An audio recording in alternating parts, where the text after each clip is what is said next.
Sudah sewajarnya sebagai orang percaya, tiap-tiap hari kita alami adanya pekerjaan api Roh Kudus yang terus berkobar di hati kita. Ketika kita terus menjaga api Roh Kudus terus bekerja dalam batin kita, maka akan ada beberapa hal yang bisa kita rasakan. 1. Api rohnya akan membakar ketidakakuratan dalam batin kita. Coba dekatkan sesuatu barang kepada api. Apapun yang ada di dekat api pasti akan dibakar habis. Bahkan logam pun bisa melumer oleh api. Tinggal tergantung intensitasnya. Demikian pula hidup kita. Sampah rohani pasti akan terbakar. Kebekuan hati akan mencair dan segala bentuk kedagingan bakal terbakar. Bahkan hati yang paling keras pun akan mulai membara, merekah, dan lumer di dalam kobaran apinya. Namun perhatikan intensitasnya. Semakin kita gosok, akan semakin kuat intensitasnya.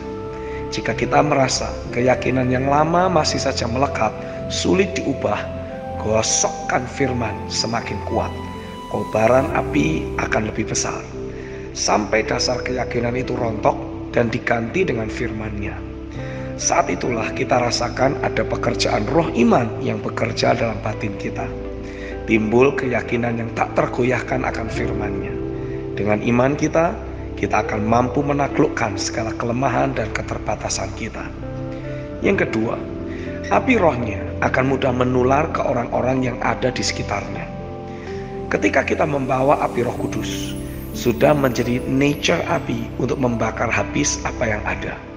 Semakin berkobar, api akan menjilat, berpindah menular kepada orang-orang lain. Lukas 24 ayat 32 sampai 34 dan Kisah Rasul pasal yang kedua. Mungkin kita orang yang paling suam, masih banyak air-air keduniawian, dan apabila kita bawa diri kita dekat dengan api, pasti segala air-air kotor itu akan menguap menjadi kering, dan kita pun berubah menjadi material yang mudah terbakar. Pastikan pekerjaan firman dan roh terus berkobar dalam diri kita. Dan lihatlah orang-orang yang di sekitar akan mulai terpengaruh dengan keberadaan kita. Kalau kita dipenuhi roh yang lapar dan haus akan Tuhan, maka roh yang lapar dan haus tersebut akan menular kepada yang lain. Ketika roh iman bekerja dalam diri kita, iman orang lain juga akan mulai terbangun secara nyata. Yang ketiga, ada nyala terang yang semakin terlihat. Api Roh Kudus akan mulai menyalakan pelita di dalam batin kita. Saat pelita menyala, akan menghasilkan terang.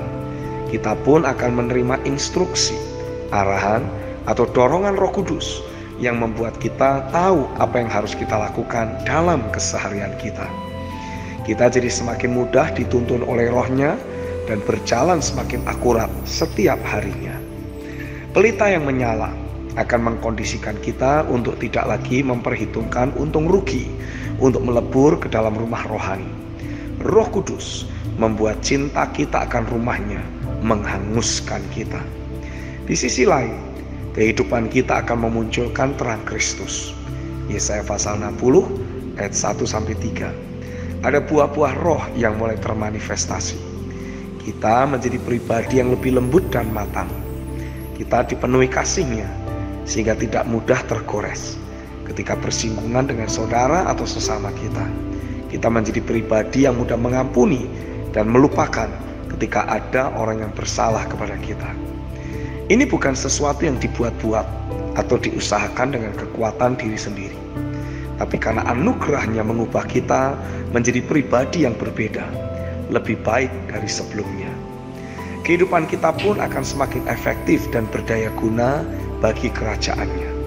Tidak lagi mengejar posisi, tapi lebih mengutamakan fungsi.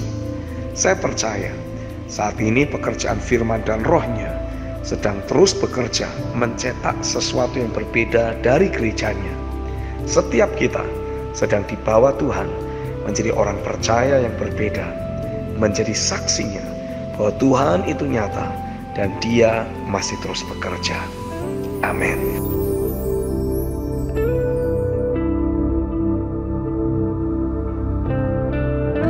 Semakin saya memperhatikan kehidupan orang-orang percaya di masa gereja mula-mula, saya semakin menyadari bahwa ketekunan merupakan bukti dari kesungguhan cinta saya kepada Tuhan. Saya tidak mungkin mengatakan bahwa saya mencintai Tuhan, tetapi tidak suka berlama-lama di hadirat-Nya, atau tidak bertekun di dalam firman-Nya. Untuk itu, saya mau terus pastikan saya selalu memiliki hati yang berkobar-kobar, mencintai Tuhan dan setiap perkataannya. Fakta rohani yang hari ini Roh Kudus singkapkan menjadi jati diri fondasional dalam diri saya adalah jati diri saya sebagai ciptaan baru. Saya menjadi ciptaan yang baru karena peristiwa kelahiran baru, dan Roh Kudus adalah pribadi yang melahirkan saya di dalam roh dan di dalam kerajaan-Nya. Yohanes 3 ayat 5-8 dan Titus 3 ayat yang kelima. Ketika saya masuk dalam penyembahan hari ini, saya merasakan dan menangkap isi hati Bapa yang begitu rindu untuk saya dapat hidup dengan jati diri yang sudah Dia rancangkan. Bapa telah menaruh Roh Kristus di dalam diri saya. Ada ketidakterbatasan dan yang sudah Ia berikan di dalam hidup roh saya. Ia tidak mau saya terus hidup dalam keterbatasan dan kelemahan. Apalagi sering alami penderitaan yang tidak perlu yang disebabkan oleh tipu daya musuh yang sekian waktu lamanya berhasil membuat saya gagal mengenal jati diri saya yang sesungguhnya. Hari ini, saya memahami mengapa Roh Kudus membawa saya masuk dalam kelas akselerasi. Karena Roh Kudus bagi pribadi yang melahirkan saya di dalam kerajaan Allah, ingin membawa saya menjadi pribadi yang utuh di dalam Dia. Ia yang melahirkan saya adalah miliknya. Ia mau saya hidup oleh iman. Merenungkan bagaimana kehidupan iman di dalam diri saya akan bertumbuh sejalan dengan fakta rohani yang berhasil meyakinkan diri saya menyadari bahwa saya perlu sering-sering berinteraksi dengan Roh Kudus dan firman-Nya secara intensif. Roh Kudus mengingatkan saya mengenai bagaimana sebatang besi biasa ketika terus digosokkan dengan magnet, maka besi tersebut akan menjadi magnet. Mengapa bisa begitu? Karena besi itu sendiri memang tersusun oleh atom-atom magnet. Namun arah dan bentuk atom-atom magnet itu tidak teratur, sehingga tidak dapat berfungsi sebagai magnet. Ketika magnet terus digosokkan ke besi tersebut, yang terjadi adalah atom-atom magnet di dalam besi yang tadinya tidak teratur akan mulai tersusun menjadi teratur dan menjadi seragam dengan magnet yang digosokkan. Dan pada akhirnya besi tersebut menjadi sebuah magnet. Terjadi perubahan jati diri dari besi menjadi magnet. Wow, roh saya berkobar-kobar ketika menyadari penjelasan ilmiah dari hal di atas. Saya menyadari bahwa ketika saya lahir baru, sesungguhnya ada keilahian Tuhan yang sudah Tuhan tanamkan dalam kehidupan saya. Ketika saya terus aktif menggosokkan firman dengan hidup saya, dengan cara mengimajinasikan, memperkatakan, merenungkan, dan menginternalisasikan firman tersebut ke dalam hidup saya, sesungguhnya keilahian firman sedang menyusun dan mengubahkan kehidupan saya, sehingga nature yang sama seperti yang terkandung di dalam setiap firman akan terbangun menjadi nature di dalam kehidupan saya. Terjadi perubahan jati diri dalam hidup saya, dari yang manusiawi menjadi yang ilahi. Sekarang saya mengerti firman yang tertulis di dalam kitab 1 Yohanes pasal 3 ayat yang kedua. Ketika saya terus berinteraksi dengan Dia sebagaimana Dia adanya, saya akan diubahkan jadi semakin serupa dengan dirinya. Saya bersyukur karena di dalam kelas akselerasi ini Roh Kudus secara intensif akan membentuk dan membangun cara hidup, pendirian, iman, kesabaran, kasih dan ketekunan dalam hidup saya. Saya mau pastikan saya menjadi murid yang rajin dan selalu hadir dalam kelas akselerasi ini. Saya mau terus memastikan adanya hati yang lembut dan hati yang selalu taat terhadap setiap arahannya. Saya berdoa, biarlah melalui kelas akselerasi ini, sidik jari tangan Tuhan tercetak kuat dalam hidup saya, membawa saya untuk bukan hanya menjadi pribadi yang mencintai Dia dan mau melakukan kehendak-Nya, tetapi juga menjadi pribadi yang mewarisi pikiran-pikirannya serta keilahiannya. Terjadilah di dalam nama Yesus. Amin. Setiap firman adalah fakta rohani yang harus saya terima dan percayai sebagai sebuah fakta. Karena firman bukanlah opini rohani. Sehingga bukan untuk dikritisi, diragukan, dipertanyakan, apalagi dinilai secara logika manusiawi. Saya merenungkan kisah beberapa tokoh di dalam Alkitab mengenai respon mereka terhadap firman yang datang dalam hidup mereka. Dan saya mendapati bahwa firman Tuhan sudah pasti jadi. Yesaya 55 ayat yang ke-11. Tidak peduli apakah pribadi yang mendengar firman tersebut percaya atau tidak. Sama seperti hukum gravitasi yang tidak bekerja berdasarkan keyakinan manusia akan keberadaan gravitasi tersebut, seperti itulah firman. Karena firmannya adalah sebuah hukum, pasti terjadi, tidak membutuhkan persetujuan siapapun. Tetapi ada perbedaan yang menyolok antara pribadi yang mempercayai firman-Nya dengan mereka yang meragukan atau tidak mempercayai firman.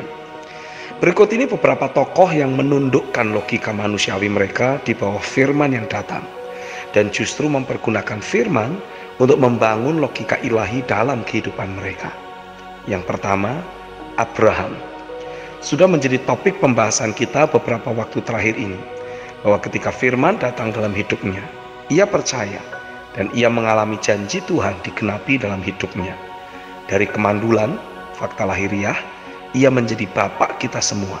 Fakta rohani yang sekarang juga sudah menjadi fakta lahiriah. Yang kedua, Maria.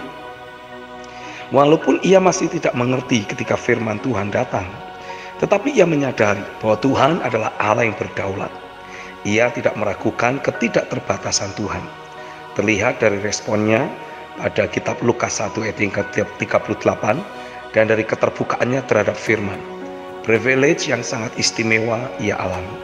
Yesus, Sang Raja segala raja, lahir dari kandungannya.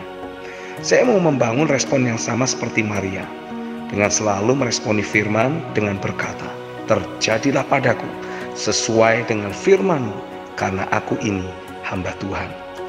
Yang ketiga, Simon Petrus. Walaupun secara lahiriah ia adalah seorang nelayan, sedangkan Yesus adalah anak seorang tukang kayu, tetapi ia memposisikan diri sebagai murid Yesus. Lukas 5 ayat yang ke-5. Sehingga ia mengikuti arahan Yesus dalam hal menangkap ikan yang sebetulnya adalah bidang keahlian Petrus sebagai seorang nelayan. Ketaatannya terhadap firman membuatnya menangkap sejumlah besar ikan, bahkan sampai jalannya menjadi koyak dan ikan-ikan tersebut memenuhi 2 perahu penuh. Lukas 5 ayat 6-7. Tetapi bukan itu poin utamanya. Poin utamanya adalah ketaatannya terhadap firman telah membawanya terhisap masuk dalam kegerakan yang Yesus bawa. Lukas 5 ayat 10-11. Berikut ini adalah beberapa tokoh yang terus mempertahankan logika manusiawi mereka ketika firman datang dan menilai firman dari logika manusiawinya. Yang pertama, perwira, ajudan raja yang mendengar Elisa menyampaikan firman Tuhan. 2 Raja-Raja 7 ayat yang pertama.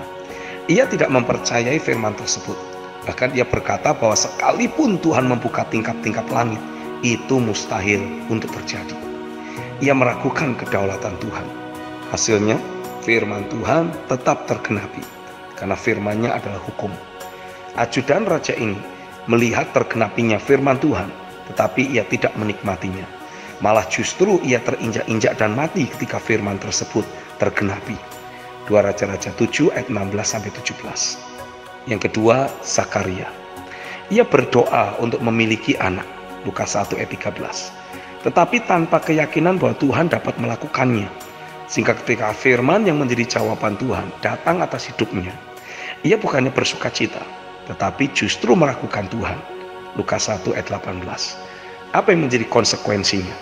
Ia menjadi bisu sampai firman tersebut tergenapi. Lukas 1 ayat 20. Padahal ia adalah seorang imam, tetapi ia kehilangan kesempatan untuk dapat bersaksi bahwa Allah telah menjawab doanya. Dari hasil perenungan kisah-kisah di atas, berikut sudut pandang ilahi yang saya set di pikiran dan hidup saya.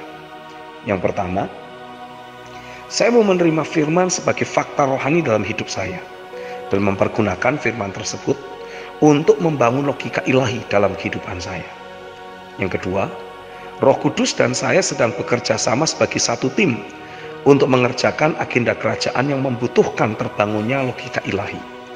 Dalam proses ini, ada suatu misi yang saat ini sedang Roh Kudus jalani bersama saya, yaitu suatu misi untuk membangun pikiran Kristus dalam pikiran saya, yang tadinya menjadi markas logika manusiawi yang menentang pengenalan akan Tuhan. 2 Korintus 10 ayat 4-5. Yang ketiga, saya harus terus alert dan terus menumbuhkan ketaatan mutlak dalam diri saya, karena Roh Kudus adalah pemimpin untuk misi ini.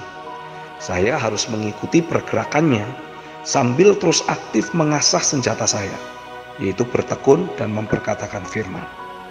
Yang keempat, ketika ada firman yang menurut logika manusiawi saya mustahil atau tidak make sense, itulah sinyal dari Roh Kudus yang menunjukkan koordinat lokasi dari kubu-kubu yang menentang pengenalan akan Allah dalam pikiran saya. Sehingga bersama Roh Kudus, saya dapat secara spesifik meruntuhkan kubu tersebut dan menaklukkannya dengan pikiran Kristus.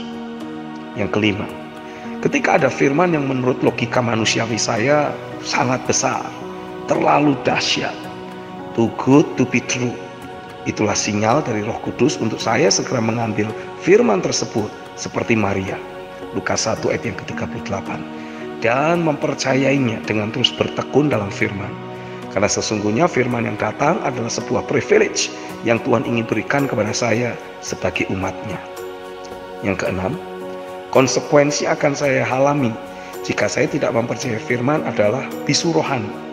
Hidup saya tidak dapat berkata-kata apapun atau menyaksikan apapun mengenai kebesaran Tuhan. Tetapi ketika saya mempercayai firman, saya memposisikan diri saya untuk bangkit menjadi saksi, menjadi bukti nyata dari kesetiaan Tuhan dan ketidakterbatasannya. Terbangun suatu atmosfer yang berbeda ketika saya mulai membangun sudut pandang di atas.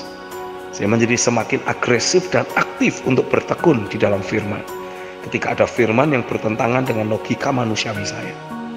Saya begitu bersemangat untuk menemukan fakta-fakta rohani yang memperkuat terbangunnya logika ilahi dalam hidup saya, sehingga logika manusiawi kehilangan tempat sepenuhnya dari pikiran saya. Saya mendapati bahwa bahkan dalam keberadaan saya yang masih memiliki kelemahan dan ketidakakuratan, ketika saya memposisikan diri untuk berpartner dengan Roh Kudus, Ia terus membersihkan dan memurnikan hidup saya dari segala kontaminasi logika duniawi. Di saat yang sama, Roh Kudus terus mengajar, melatih, dan mendandani kehidupan saya untuk menjadi pribadi yang memiliki pikiran Kristus dan memiliki keperkasaan rohnya. Saya berketetapan untuk terus aktif mengikuti tuntunan Roh Kudus dalam membangun logika ilahi dengan penuh passion. Amin.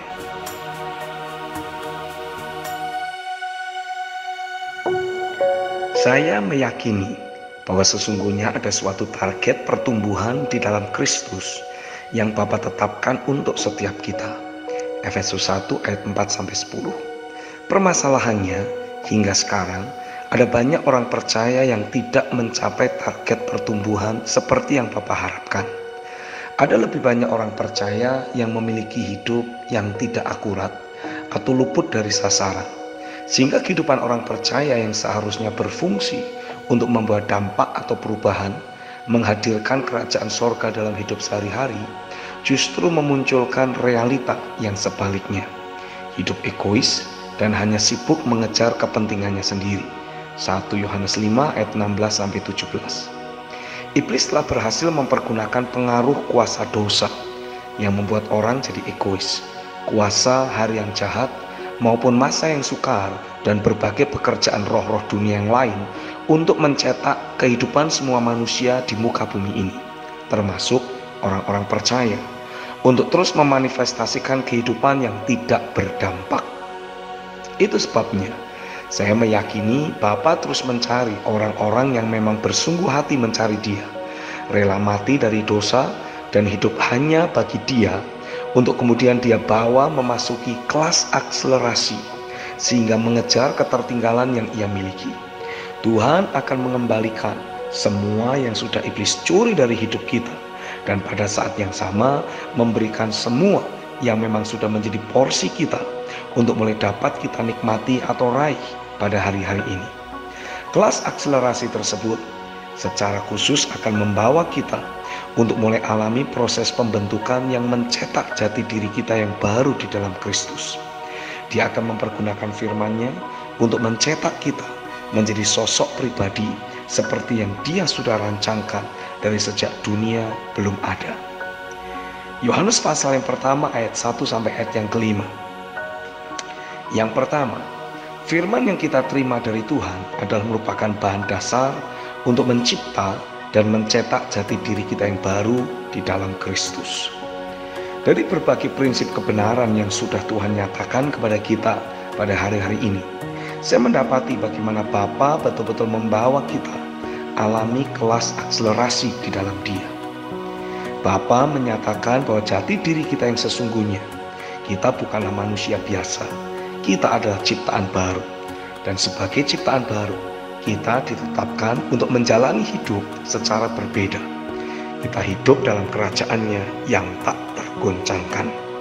Sebagai ciptaan baru, sudah sewajarnya untuk kita terus mengejar realita Tuhan dan penggenapan rencananya secara mati-matian, gila-gilaan, dan habis-habisan.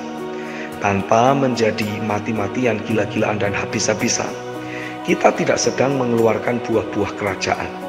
Dengan terus bertekun mati-matian, gila-gilaan, habis-habisan dalam kedaulatannya, Dia akan mengkondisikan hidup kita jadi berpengaruh dan berdampak bagi orang banyak, bagi kota dan bangsa.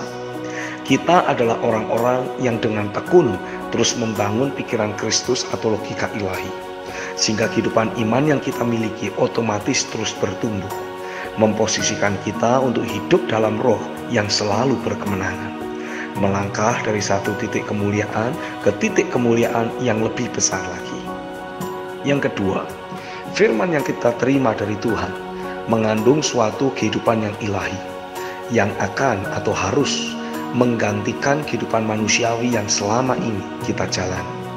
Suka tidak suka, sadar ataupun tidak, selama ini bahkan dalam keberadaan kita sebagai orang percaya, kita masih cenderung menjalani perjalanan hidup kita dengan mengandalkan kehidupan yang manusiawi.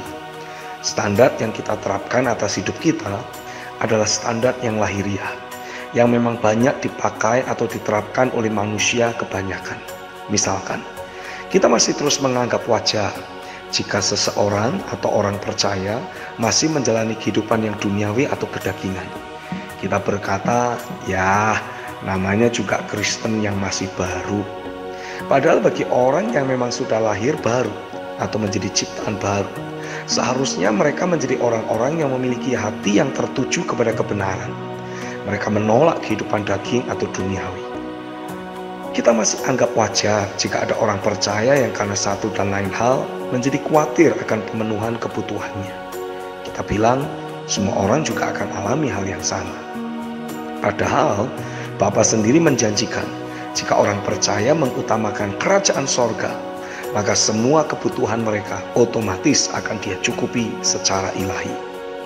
Ada suatu kehidupan yang ilahi yang Bapa sediakan bagi kita yang mau menerima firman-Nya. Kita mau menyatukan hidup lahiriah kita ini dengan firman-Nya sampai firman-Nya itu atau kehidupan yang ilahi yang ada sungguh-sungguh menelan habis kehidupan lahiriah yang selama ini kita miliki. Sudah sewajarnya untuk orang percaya tidak akan pernah lagi merasa khawatir akan hari esoknya. Sudah sewajarnya untuk setiap orang percaya makin jauh dari masalah. Justru hidupnya makin di-establish oleh Tuhan, dituntun untuk mengetahui tujuan hidupnya dan diberi kuasa untuk berfungsi sesuai dengan tujuan hidup serta kuasa anugerah yang bekerja dalam hidupnya. Bersiaplah untuk mengikuti tuntunan Roh yang akan membawa kita memasuki kelas akselerasi. Dia akan memakai firman-Nya untuk terus menekan agar ada sidik jari tangannya mencetak hidup kita jadi sosok pribadi seperti yang sudah Dia rancangkan, memiliki kehidupan sehari-hari yang akurat, kuat, berdampak, dan memperkenan hati Bapa. Amin. Saya Stefan Agustinus. God bless you. Mari dapatkan renungan harian Pastor Stephen Agustinus yang akan membangkitkan dan menyegarkan roh Anda dengan cara mengetik nama, kota, dan nomor WhatsApp Anda. Kirim ke nomor 0888 6132 106. Kami ulangi di 0888 6132 106. Tuhan itu nyata dan Dia masih terus bekerja.